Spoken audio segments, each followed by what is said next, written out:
네, 해피 뉴 이어. 우리 2025년 표가 뭐죠? 네, 산소망을 붙듭시다. 우리 같이 외쳐보겠습니다. 산소망을 붙듭시다. 시작. 산소망을 붙듭시다. 할 수 있다 하면 된다. 해보자. 거기까지. 산소망을 붙듭시다. 할 수 있다 하면 된다. 해보자. 시작. 산소망을 붙듭시다. 할 수 있다 하면 된다. 해보자. 네, 2025년 저희들이 산소망을 붙들고 거룩한 나그네의 삶을 살아서 하나님의 큰 영광에 참여할 수 있기를 바랍니다.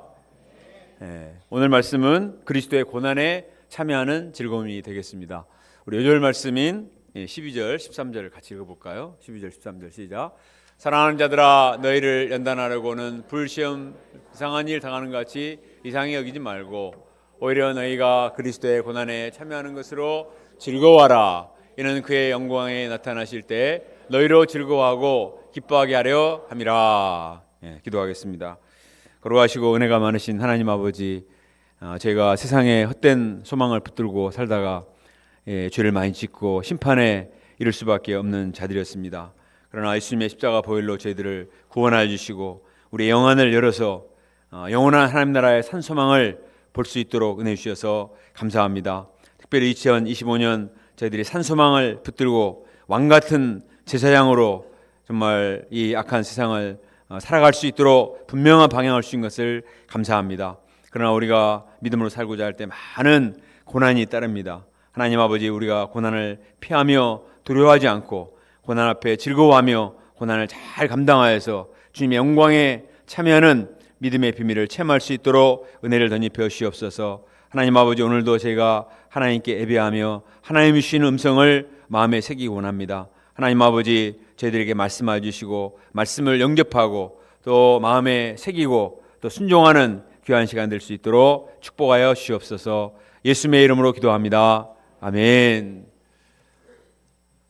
제가 지난주 아시아 지부장 수행에 갔습니다. 여러 아시아 나라에 섬기시는 우리 선교사님들이 오셨는데 그중에 인도네시아 여러 센터가 있는데 인도네시아에서 선교하시는 인도네시아 전체 지부장 선교사님 계십니다. 그분은 지부장을 하면서 하나님 역사도 열심히 섬기고 열심히 그곳에 일도 잘해가지고 컨설팅 회사를 차리셔서 현지 직원이 40명이나 됩니다. 그런데 현지인 직원들이 40명인데 점심시간에 주로 그 현지인 직원들이 뭘 하냐면 한국 TV 예능 프로그램을 본답니다. 1박 2일, 러닝맨, 미운 우리 새끼 뭐 이런 예능 프로그램, 저도 잘 처음 들어봤는데 이런 것을 보고 너무너무 재밌어하고 즐거워한다고 합니다. 사람들이 이처럼 즐거움과 재미있는 것을 추구하며 살아가죠. 그런데 오늘 본문에 보니까 사도 베드로는 정말 신기한 즐거움을 얘기를 하고 있습니다. 그것은 오늘 말씀의 제목처럼 그리스도의 고난에 참여하는 즐거움. 그리스도의 고난에 참여하는 즐거움. 정말 신기한 즐거움이고 또 차원이 높은 즐거움이지 않습니까? 사람들은 본성적으로 고난을 싫어합니다. 고난을 좋아하는 사람 있습니까? 고난을 다 싫어하죠. 그런데 아이러니하게도 이 고난 속에 놀라운 믿음의 비밀이 숨겨져 있는 경우가 너무나 많이 있습니다. 그래서 이 고린도전서에 보면은 고난이라는 단어가 몇 번 나오냐면 17번 나옵니다. 우리가 잘 아는 대로 베드로는 고난을 싫어하는 사람이었습니다. 복음서에 보면 예수님께서 장차 고난을 받고 버림받고 죽임을 당하고 다시 살아나야 될 것이다. 예수님의 고난에 대해서 여러 번 말씀을 하셨는데 베드로는 그걸 아주 싫어했어요. 그래서 한 번은 예수님을 붙들고 항변하며 그렇게 하지 말라고 얘기를 했습니다. 예수님이 고난을 받으시면 우리도 고난을 받아야 되잖아요. 이렇게 항변을 하자 예수님이 사탄아 내 뒤로 물러가라. 네가 하나님의 일을 생각하지 않고 사람의 일을 생각하는도다. 그런 책망을 받았던 사람이에요. 베드로가 절대 고난을 좋아하는 사람이 아니거든요.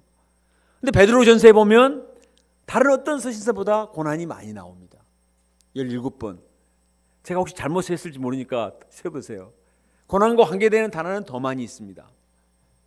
베드로는 자기 자신이 스스로 고난을 감당했습니다. 그리고 지금 고난 당하고 있는 성도들에게 고난을 회피하지 말고 적극적으로 고난을 받으라. 고난을 받을 때 기뻐하며 즐거워하라 말하고 있습니다. 고난에 놀라운 영적인 비밀이 숨겨져 있기 때문에 고난을 부담스러워하거나 피하지 말고 고난을 받아들이고 영접하고 즐거워하라 이렇게 말을 하고 있습니다. 저희가 2025년 새해를 출발하면서 고난을 부담스러워하지 말고 고난에 대해서 억지로 마지못해서 끌려가는 자세로 고난을 감당해보다 적극적으로 즐거운 마음으로 고난을 감당할 수 있기를 기도합니다. 여러분들 얼굴이 지금 굉장히 긴장되어 있거든요. 무슨 고난을 하라고 목사님 얘기하실까 마음을 딱 갑옷을 입고 준비를 하고 있는 것 같습니다. 그러나 우리가 이 고난을 감당하고자 마음을 먹으면 놀라운 믿음의 세계에 들어가려야 믿습니다. 우리 고난을 즐거워합시다 해봅시다. 시작. 고난을 즐거워합시다. 예, 그리스도의 고난에 참여하는 즐거움을 가지라고 권면을 하고 있습니다. 자, 1절과 2절 말씀을 같이 읽어볼까요? 1절과 2절 시작. 그리스도께서 이미 육체의 고난을 받으셨으니 너희도 같은 마음으로 갑옷을 입으라. 이는 육체의 고난을 받은 자는 죄를 그쳤음이니 그 후로는 다시 사람의 정욕을 따르지 않고 하나님의 뜻을 따라 육체의 남은 때를 살게 하려 함이라. 우리 주 예수님도 고난을 받으셨습니다. 하나님의 아들이시라고 예수님이 고난 안 받으신 거 아니고 예수님도 이미 고난을 받으셨어요. 왜 예수님이 고난을 받으셨나요? 예수님이 죄가 없는 분이잖아요. 죄 때문에 고난 받은 것이 아닙니다. 예수님 우리의 죄값을 대신 치르기 위해서 고난을 받으셨습니다. 우리를 위해서 예수님이 고난을 받으셨다면 우리도 예수님과 같은 마음으로 고난을 받음으로써 갑옷을 입어야 되겠습니다. 우리가 예수님을 믿고 예수님과 연합한 자가 되었습니다. 예수님과 한 지체가 되었기 때문에 예수님과 같은 가치관을 가지고 살아야만 되는 것입니다. 먼저 고난의 길을 가신 예수님을 본받아 우리도 갑옷을 입고 고난의 길을 끝까지 갈 수 있기를 바랍니다. 이처럼 우리가 고난을 감당하면 죄를 그치게 된다고 말을 하고 있어요.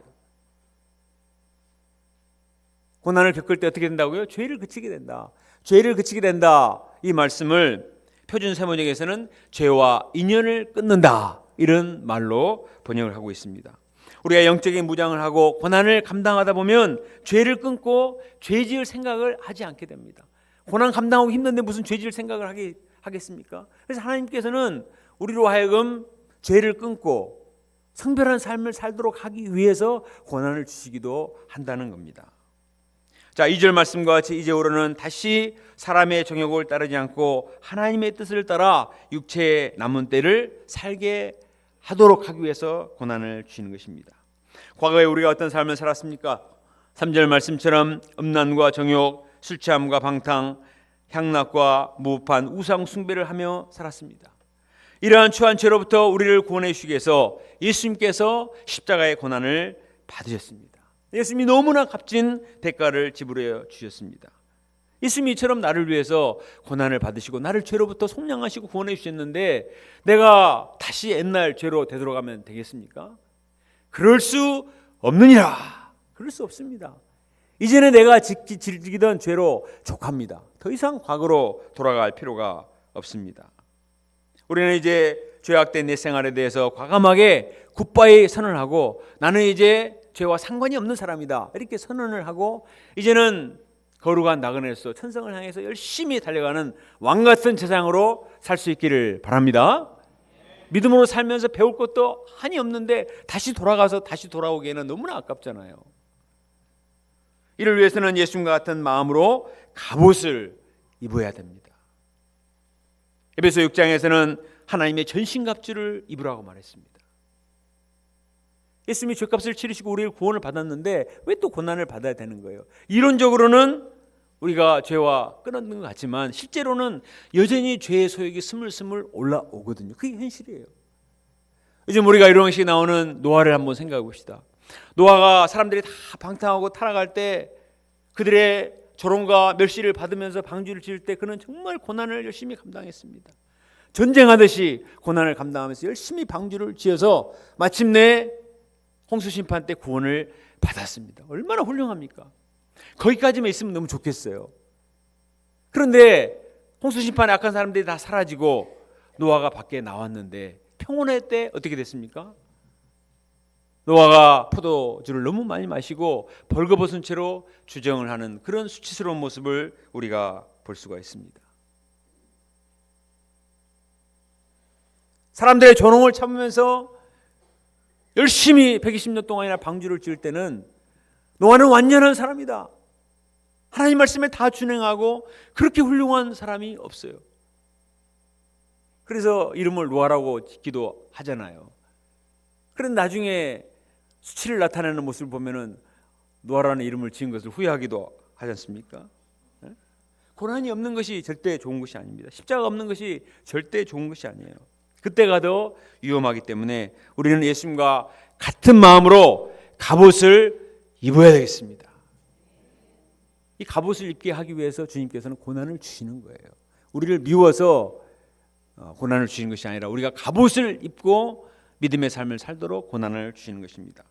4절 말씀을 보니까 세상 사람들은 그들과 함께 극한 방탕을 향해 달려가지 않는 신자들을 비방하고 이상하게 여긴다고 말했습니다. 로마 사람들은 극한 방탕을 향해 달려갔습니다. 그냥 방탕도 아니고 극한 방탕. 코가 삐뚤어지도록 술을 마시고 먹고 또 먹고, 사람들이 먹을 수 있는 게 한계가 있으니까 억지로 토해내고 또 먹습니다. 그리고 인간이 지을 수 있는 온갖 추잡한 성적 타락은 다 즐겼습니다. 그것을 아주 자연스러운 것으로 여겼습니다. 그러나 신자들은 그런 방탕을 추구하지 않고 절제되고 거룩한 삶을 살기 때문에 조롱하고 무시했습니다. 너희는 도대체 무슨 재미로 사니? 여기 대해서 사도 베드로는 어떻게 말합니까? 우리 5절 말씀을 표준 세번역으로 한번 읽어보겠습니다. 5절 말씀 표준 세번역으로 시작. 그들은 산 사람과 죽은 사람을 심판하실 분에게 사실을 다 아뢰어야 합니다. 우리는 언젠가 산자와 죽은 자를 심판하실 하나님 앞에 서서 내가 어떻게 살았는가 다 보고를 하고 하나님의 준엄한 심판을 받아야만 됩니다. 요즘 우리나라를 보십시오. 아무리 대통령이었던 사람도 법 앞에 서서 준엄한 심판을 피할 수가 없지 않습니까? 오늘 뉴스에 보니까 수의를 입고 머그샷 사진을 찍었다고 했습니다. 와, 대통령이었던 사람도 법 앞에서는 문제가 생기니까 수의를 입고 구속된 죄수의 모습으로 사진을 찍는 모습을 볼 때 얼마나 본인이 수치스럽겠습니까? 우리도 모두 하나님 앞에 서서 선악간에 행한 대로 받을 때를 생각한다면, 그때 수치를 생각한다면 우리는 더 이상 과거에 즐기던 죄로 다시 돌아갈 수가 없습니다. 개가 토한 것에 다시 돌아갈 수 없듯이 과거로 절대로 돌아갈 수 없습니다. 어떻게 살아야 될까요? 7절 말씀을 같이 읽어봅시다. 7절 시작. 만물의 마지막이 가까웠으니 그러므로 너희는 정신을 차리고 근신하여 기도하라.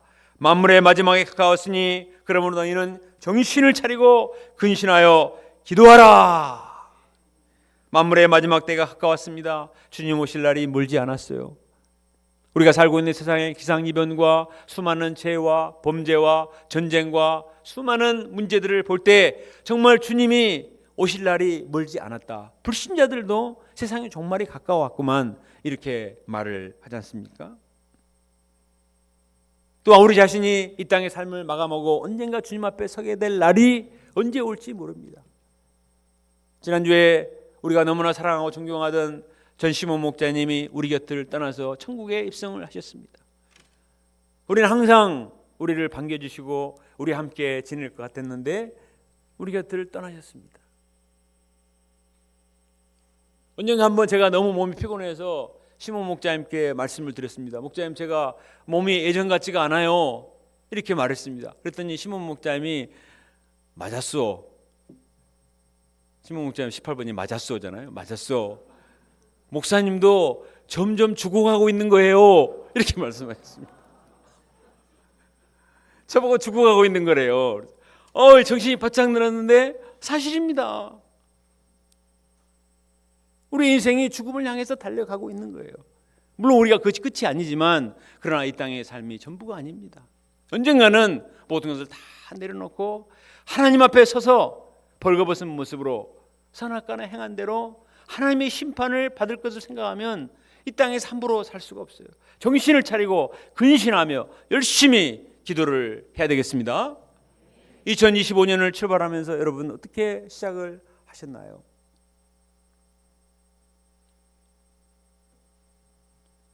다들 문제식 가운데 기도를 했을 것입니다. 그런데 불과 3주가 지났으니까 벌써 막 흐트러지기 시작합니다. 우리가 정신을 차리고 근신하며 기도하기에 힘써야 되겠습니다. 어떤 사람들은 노세 젊어서 노세 내일 죽을 터이니 먹고 마시자 하리라 이렇게 말하지만 천만의 말씀입니다. 히브리서 9장 27절 한 번 죽는 것은 사람에게 정하신 것이요 그 외에는 심판이 있으니. 여러분 심판이 있음을 믿습니까? 하나님의 심판이 있다는 사실을 알 때 우리가 절대로 인생을 함부로 살 수가 없습니다. 우리가 2025년을 출발하면서 정신을 가다듬고 근신하며 깨어있기 위해서 신년 수양회도 하고 특세제도 하고 또 베드로전서 특강을 우리가 공부를 하고 있습니다. 특히 우리는 지금 큰 위기 가운데 처한 이 나라를 위해서 그리고 우리의 미래의 희망은 다음 세대들을 위해서 정말 정신을 차리고 절박한 심령으로 위기의식을 가지고 간절히 기도해야 될 줄로 믿습니다. 정신을 차리고 근신하며 기도하라. 지난주 화요일 날 새벽 5시 15분에 경기도 고양시 자유로를 질주하던 차량 44대가 추돌 사고를 일으켰습니다. 44대가 한꺼번에 따닥따닥 그냥 추돌 사고를 일으켜서 많은 사람의 사상자를 냈습니다.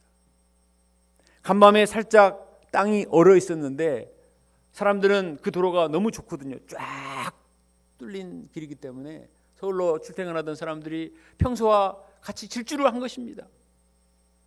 땅이 얼었다는 사실을 알고 정신을 차리고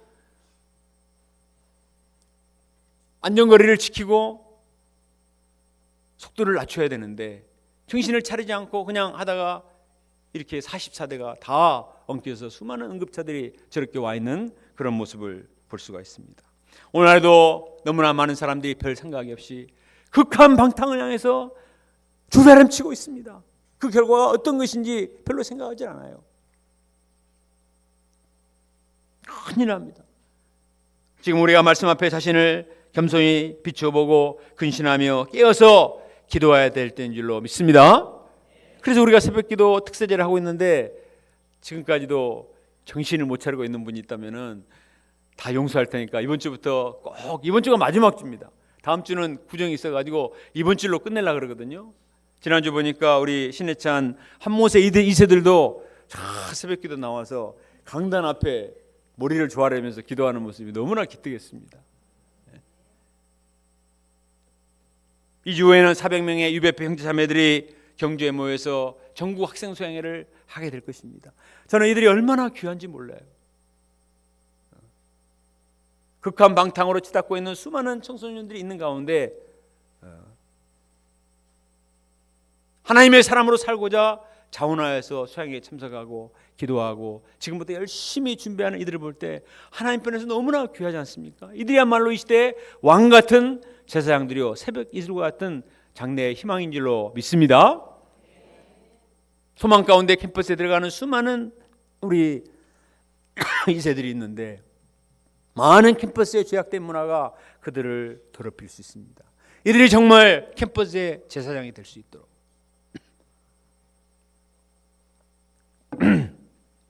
이들이 산소망을 가지고 믿음의 중심을 지키며 선한 영향력을 끼치는 이 시대에 정말 왕같은 제사장이 될 수 있도록 간절히 중보 기도를 해줘야 됩니다. 하나님의 전신갑주를 입고 말씀의 갑옷을 입고 영적인 가치관을 가지고 살지 않으면 금방 넘어가 버립니다. 얼마나 많은 세속적인 문화가 이들을 기다리고 있는데 용광로 같은 문화 속에서 이들을 지켜주시옵소서. 믿음의 중심을 지키게 해주시옵소서. 이들이 목자로 살게 하시옵소서. 이들이 한 영을 치는 성경생이 되게 하여 주시옵소서. 정신을 차리고 근신하여 기도합시다. 따라합시다. 정신을 차리고 근신하며 기도합시다. 세상 사람 뉴스 보면서 막 욕하고 비난하고 다른 사람 정죄할 때 우리는 정신을 차리고 이 나라를 위해서, 이 민족을 위해서, 다음 세대를 위해서, 우리 유배프를 위해서, 우리 유배프가 제가 그렇게 50명 선교사를 파송하자고 기도를 했는데 전국에서 12명 선교사 파송했어요. 참 너무 회개가 됩니다. 1990년대 170명, 한 180명 한 해에 파송을 했는데 12명 파송했어요. 우리도 2명 어찌하든지 파송하고자 간절히 기도를 했는데 한 명도 작년에 못하고 다행히 지난주 이기현 목장 부부 2명을 파송을 해서 조금 덜 미안해요. 1년 단기이긴 하지만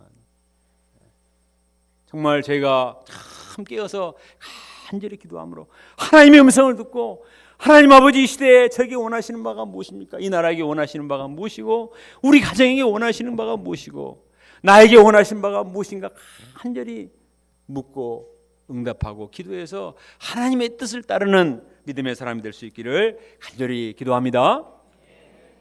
8절부터 10절을 같이 읽어보겠습니다. 시작. 무엇보다도 뜨겁게 서로 사랑할지니 사랑은 허다한 죄를 덮느니라. 서로 대접하기를 원망없이 하고 각각 은사를 받은 대로 하나님의 여러 가지 은혜를 맡은 선한 청지기같이 서로 봉사라. 사람이 핍박을 받고 고난을 받으면 너무 힘드니까 마음이 오그라들어요. 왜냐하면 자기 중심 지키기도 힘든데 다른 사람 돌아볼 여유가 없잖아요. 근데 사도 베드로는 뭐라고 말하냐면 뜨겁게 서로 사랑해라. 서로 대접해라. 원망 없이. 왜 내가 해야 됩니까? 원망하지 말고 각각 받은 은사대로 하나님의 여러 가지 은혜를 맡은 선한 청지기같이 서로 봉사하라.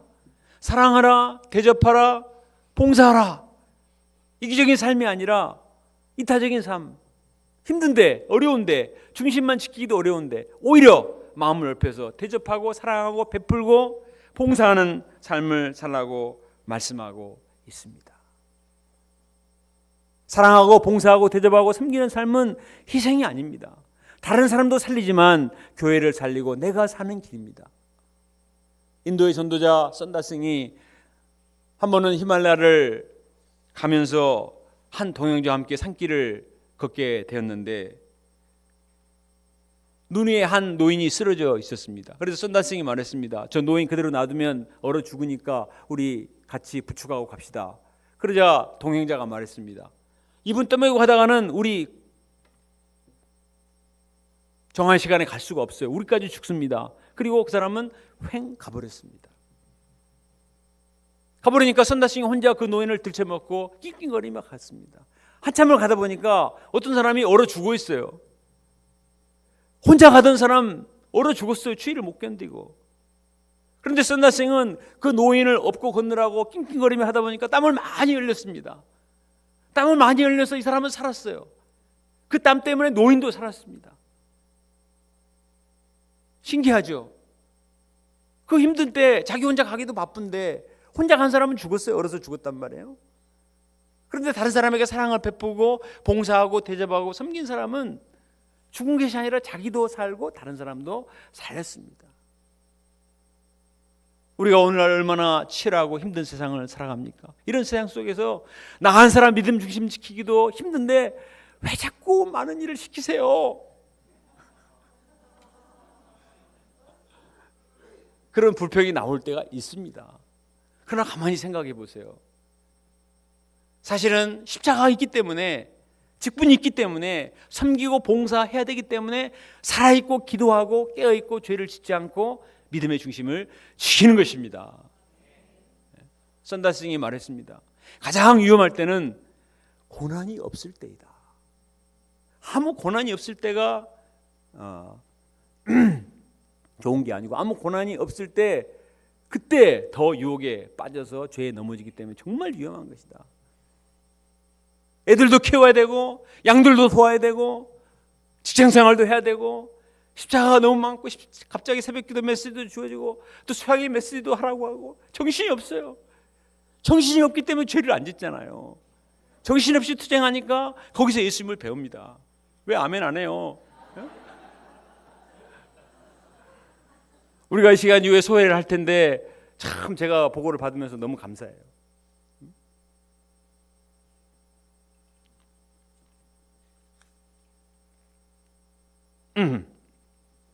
야, 이런 사람들이 있을까? 응? 정말 헌신적으로 헌금하잖아요. 시간을 바쳐서 자기 파트 요에 자기 맡은 부서에서 열심히 합니다. 주일날뿐만 아니라 평일날에도 나와서 열심히 헌신하고 봉사하고 대접하고 섬기고, 그걸 당연하게 생각하죠. 당연하게 생각하죠. 이건 정말 아름다운 일이죠.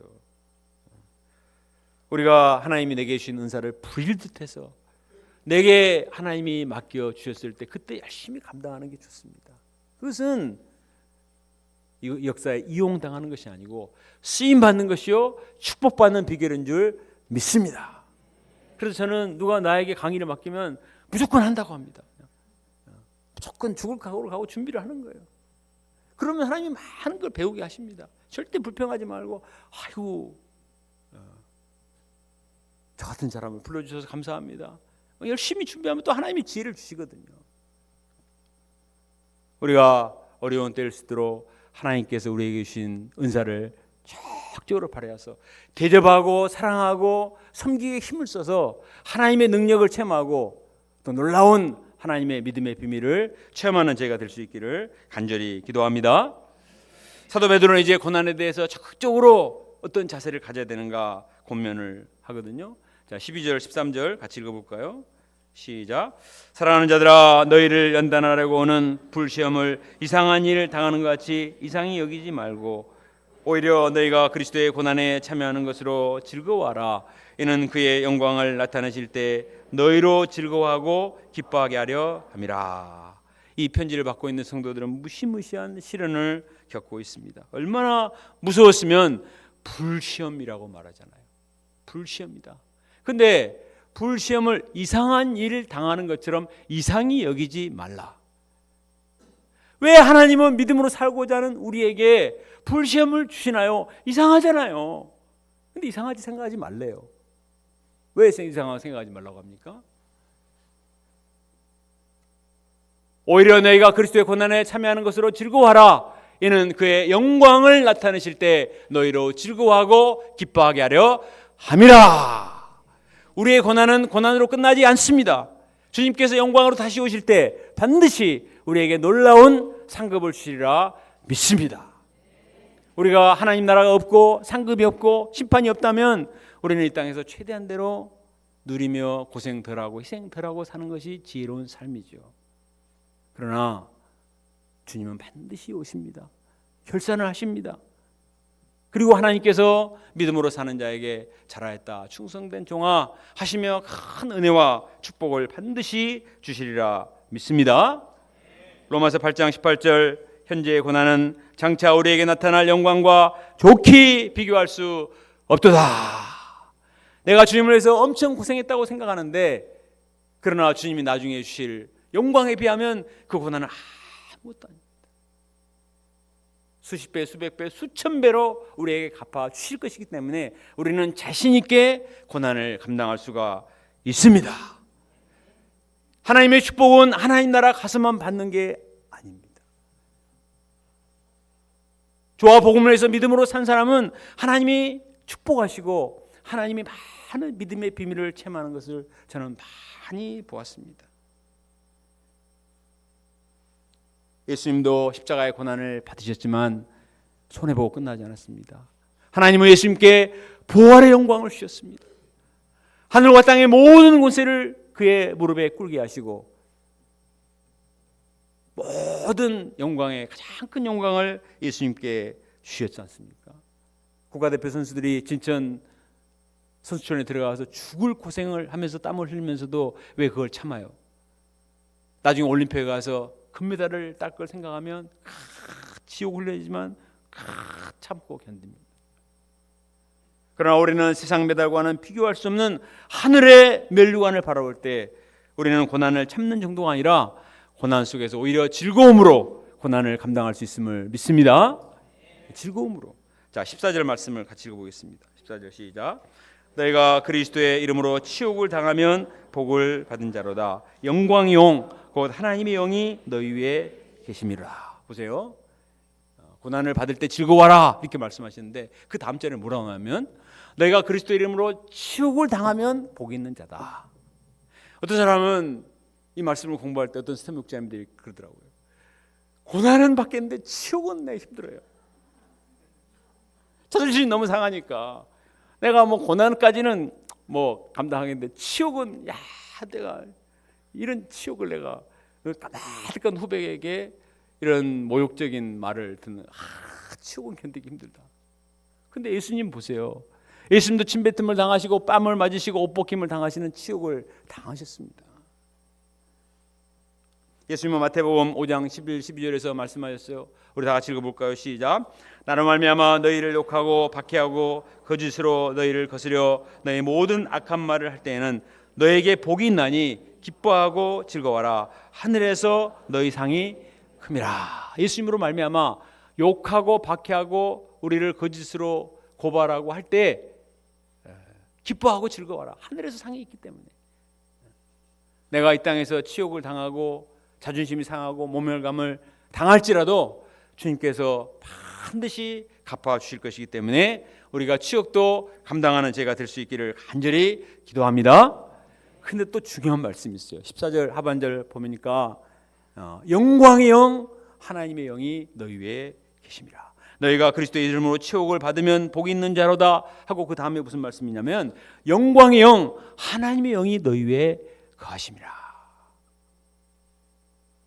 우리가 주님의 이름으로 치욕을 당할 때 하나님 우리를 버려두지 않으시고 세상에서는 어떤 자로 취급당할지 모르지만 하나님께서 그 사람을 귀히 여기시고 영광의 영 하나님의 영을 부어 주십니다. 스데반이 사도행전 7장에 보면 순교를 당해요. 사람들이 막 이를 갈면서 사도 바울도 그랬었죠. 막 이를 갈면서 막 돌을 던집니다. 돌을 맞으면서 피를 흘리면서 죽어가요. 엄청난 치욕을 당하죠. 그런데 사도행전 7장 55, 56절에 보면 이렇게 기록되어 있습니다. 다 같이 읽어볼까요? 시작. 스데반이 성령이 충만하여 하늘을 우러러 주목하여 하나님의 영광과 및 예수께서 하나님 우편에 서신 것을 보고 말하되 보라 하늘이 열리고 인자가 하나님 우편에 서신 것을 보노라. 보세요. 스데반이 지금 수치를 당하고 치욕을 당하고 고난을 당하고 돌에 맞아 죽어가지만 하나님께서는 그 스데반을 너무나 기뻐하셔서 성령이 충만케 하셨습니다.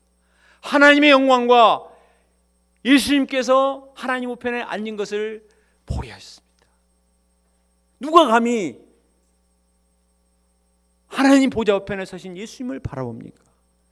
그러나 조화복음에서 고난을 당하고 수치를 당하고 있는 스데반을 볼 때 주님이 너무나 기뻐하셔서 주님께서는 하나님의 영광을 보게 해 주셨습니다. 그래서 그의 얼굴이 천사와 같이 빛이 났다고 했습니다.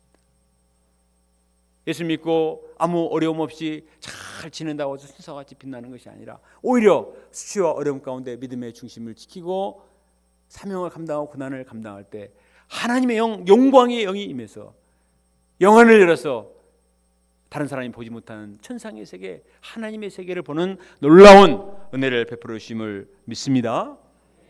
사도 요한이 90세에 밤모샘에 유배를 당해서 채석장에서 돌을 깨는 수치와 고난을 당하고 있습니다.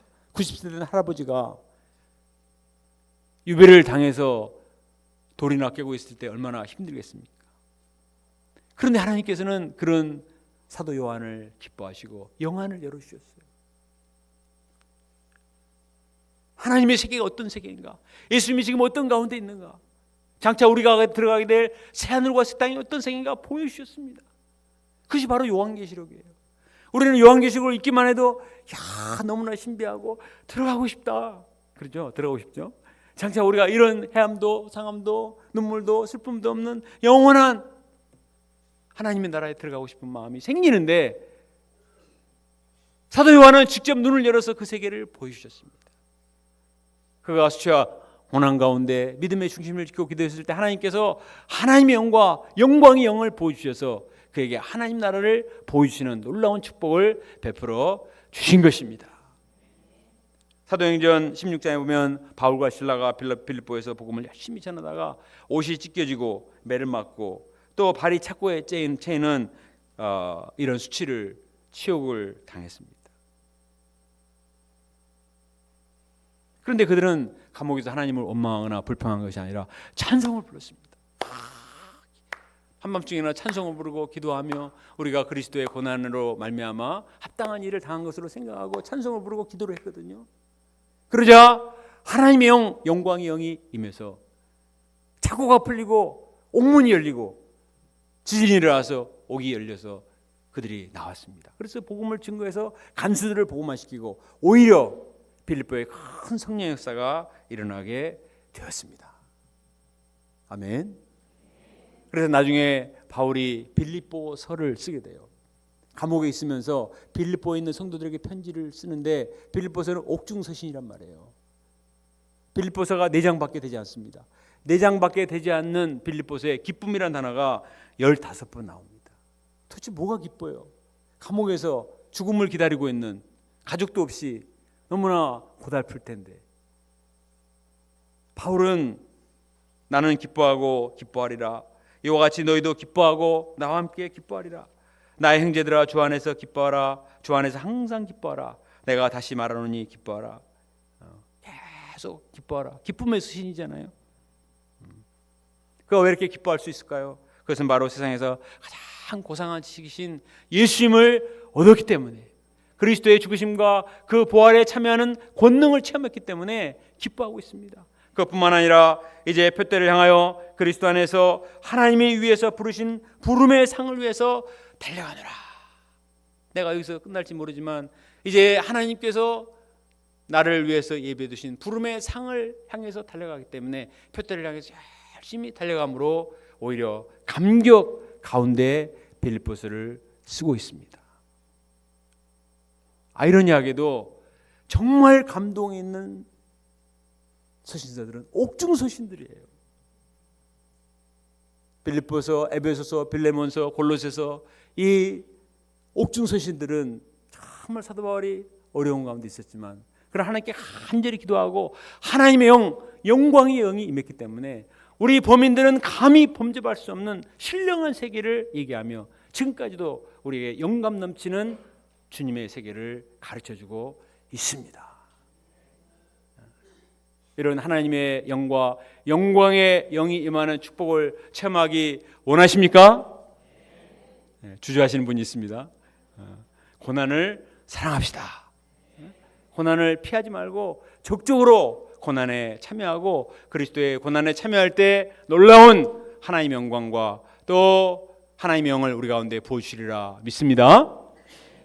지난 아시아 지부장 수양회 때 인도에서 온 사무엘 팔라카 목자님이 인생 소감을 발표하는데 참 은혜가 있었습니다. 그 딸이 작년에 우리 수양회 때 메리 옆에 있는 메리가 딸인데 소감 발표를 했지 않습니까?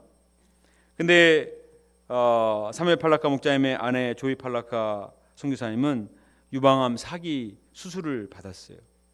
이 조이 선교사님은 한국에서 약대를 나와서 약사로 살 수 있는데 인도 목자와 결혼해서 인도 선교사로 지난 20년 동안 헌신을 했습니다. 그런데 암이 걸렸으니 얼마나 마음이 슬픈 생각을 갖기가 쉽잖아요.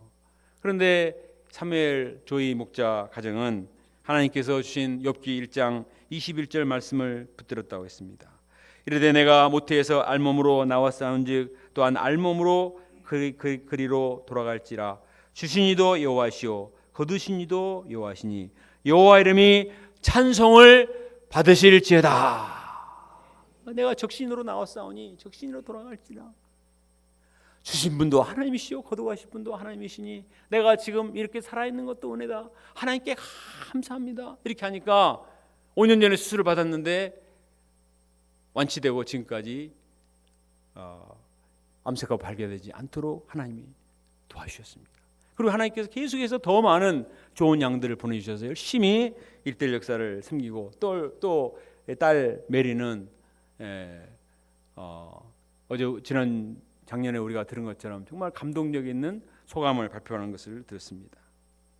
지난주 수요 예배 때 메시지를 전한 우리 김계청 목자님도 13년 동안 승지 못하는 고난을 겪었습니다.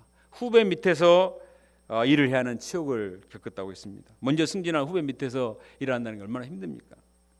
순천 아니 순천은 아니고 화순, 하남, 송정리 등 집에 멀리 떨어진 곳에 배치가 되어서 출퇴근 시간이 오래 걸리게 되었습니다. 인간적으로 생각하면 참 원망스럽고 이렇게 할 수가 있죠. 그러나 오히려 버스 안에서 시간이 많이 걸리니까 이 많은 시간에 열심히 성경을 읽어서 매년 성경 일독을 했다고 했습니다. 꾸준히 가정 성경 읽기 모임을 통해서 직장 생활도 충성스럽게 감당했습니다. 새벽기도, 수요예배 메시지도 충성스럽게 감당해서 은혜를 끼쳤습니다. 그래서 마침내 직장 내에서 진실하고 충성스러운 사람으로 인정을 받아서 13년 만에 승진하게 되었습니다. 그 자리가 우리는 몰랐는데 굉장히 좋은 자리예요. 사람들이 무슨 백으로 여기 왔냐고 그러더래요. 고난의 때를 잘 감당하며 견디며 변함없는 자세로 충성을 하니까 사람들도 인정해주고 하나님이 축복을 베풀어 주신 것입니다. 그리스도의 고난에 참여함으로 즐거워하고 우리가 이제 하나님의 영광의 영이 임하는 귀한 은혜를 우리가 체험할 수 있기를 간절히 기도합니다. 저는 말씀을 준비하면서 14절 말씀에 큰 도전을 받았습니다. 내가 그리스도의 이름으로 치욕을 받으면 복 있는 자로다. 저는 복 받고 싶거든요. 근데 복 받으려면 치욕을 받는 자가 되라는 거예요. 내가 제일 힘들게 하는 게 생각하는 게 뭐냐? 전도하는 거예요. 까마득한 후배들에게 가서 전도하는 게 참 쉽지 않거든요. 그러나 이 말씀을 통해서 감동을 받고 결단했습니다. 내가 올해는 일주일에 한 번 이상 절대적으로 캠퍼스에 올라가서 전도를 해야 되겠다. 생각해보니까 이번 주 안 나갔어. 그래서 어제 마침내 전도를 나갔습니다. 그랬더니 한국 학생들은 없어요. 그리고 튀니지에서 온 학생이 있더라고요. 내가 다음 주에 이집트를 가는데 막 아프리카에 되기 생기니까 막 좋아서 얘기를 하는 거예요. 자기도 예수 믿는다. 자기 모슬렘인데 근데 알라를 믿고 뭐 예수도 자기 그럼 우리 성경 같이 한번 읽어보자. 아주 귀여운 양을 만났습니다. 제가 그리스도를 향해서 당하는 치욕을 부담스러워하지 않고 열심히 전도의 십자가를 감당해서 정말 그리스도의 고난에 참여하고 주님의 영광을 체험할 수 있기를 간절히 기도합니다. 결론입니다. 신앙생활을 하면서 당하는 고난은 절대 나쁜 것이 아닙니다. 우리가 그리스도의 고난에 참여함으로 죄를 그치게 되고 우리가 정금과 같은 믿음의 사람으로 연단을 받고 하나님의 영광의 영이 임하는 하나님의 축복을 체험하는 2025년이 될 수 있기를 주님의 이름으로 축원합니다. 거룩하신 하나님